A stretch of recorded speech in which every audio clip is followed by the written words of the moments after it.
recipe for maybe a brunch or a get-together, we have something perfect for you. Suzanne Clark is here from livingacreativelife.net, and she's going to show it to us. This is like, these are adorable. This is what we're making. I think so. I think they're so cute and they're special.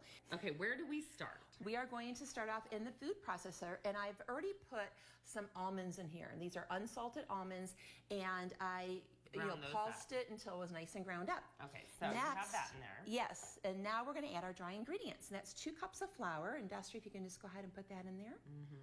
And everything goes in at the same time pretty much, and sugar. Now this is not a super sweet. Lot. No, it's really not a sweet recipe at all. It looks very decadent, but it's it's a very modest amount of sugar. Really, the sweetness comes from the berries. Okay, so you added salt. And that's salt. And then we would actually pulse that a few times just to mix that up. But then what we're going to do is, after that's pulsed, we'll just pretend that's already been pulsed. Okay. We are going to take our almond extract. And I love almond extract. It's so fragrant. It smells wonderful. And it's really going to accent our almonds that we already put in there. So you're putting those into the eggs, 2 eggs. 2 egg yolks. Egg yolks, Only the yolks. And we're going to actually put this into the food processor. And then we have to add 1 stick of challenge butter, and I actually kind of cut that up into smaller pieces. Now, what kind did you use? Because I know it matters. Yes, it does matter, because we already put salt in here, so we don't want to put a salted butter in it again. We want to control our amount of salt, so I use the unsalted brand. Then I also put 4 tablespoons of shortening, and the shortening is going to make the crust nice and flaky. This dough is a combination of like a cookie and a pie crust. Okay. Ooh, yeah. So we're just going to put that in the food processor. We're going to pulse that until it becomes nice and firm, and then we're going to slowly add 6 tablespoons of cold water, and then at that point it's going to turn into a nice big ball. Okay, and we already did that, so we already have the ball here. Yes, we take the ball, we flatten it out, and then very important, we have to put this in the refrigerator to chill it. That's a success. For how long? For about 30 minutes. Okay. Okay, and sometimes if I want to cheat, I'll put it in the freezer to make it go really quick. So once we do that, we roll it out just like we're doing Christmas cookies, and I used the flour to and this is a 3-inch cookie cutter from petal to petal, and that's kind of important. And then we're going to use a mini muffin pan. Okay, so you already have these already out. And then we're just going to lightly lay them here and then just gently push them down. And you said it's important that you gently push them. Yes, because we don't want to distort them. And you really don't need a lot of pressure to put them in. But aren't they pretty once you put them in here? Yeah, so cute. And then again, because whenever you're making a pie crust, you want to make sure it's really cold before you put it in your oven. So you want to go ahead and put this back into the refrigerator for about 15 minutes. Okay. After you've done this, because they start warming up again. Then we're going to put them into a 350-degree oven for about 12 to 15 minutes until they're very lightly golden brown. Okay. So once that's done, let them cool in the pan.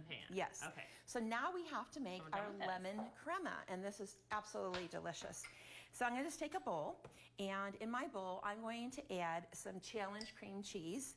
And I love this cream cheese because it's super creamy. Yes, it's very good. And did you add the whole box? I added 5 ounces. Okay. Then we have our cream cheese in here. We're going to add our heavy whipping cream. And it does need to be heavy whipping cream, not half and half, because it's almost going to be like a whipped cream. And then a little more sugar. And then this is what really pops this, is we're going to use lemon zest.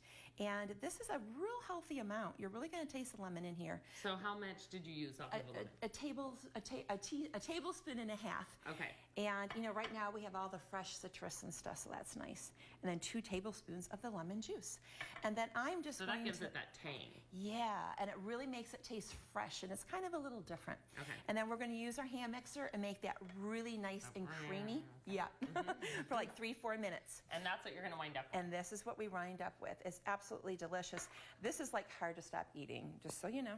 Okay, so we have a look at that. And then what's our next step? So now we're just going to make our berry topping, and this could not be easier. I have diced strawberries here. I'm going to add a couple tablespoons of seedless raspberry jam. And what this is going to do is it's going to kind of add a little sweetness, but kind of glaze the strawberries. And then for an option, I have fresh basil. And that's a big trend right now with all the desserts, is adding the fresh herbs. And this just really perks it up. And it looks beautiful too. If you don't want to add the basil, then just don't do it. It's fine. But once we get all that done, we have our little tartlets. We're going to go ahead and add our cream to the middle. We're So just you add going that to on the bottom, the cream on the bottom, and then you put the strawberry on top. and just the strawberry on top, just like that.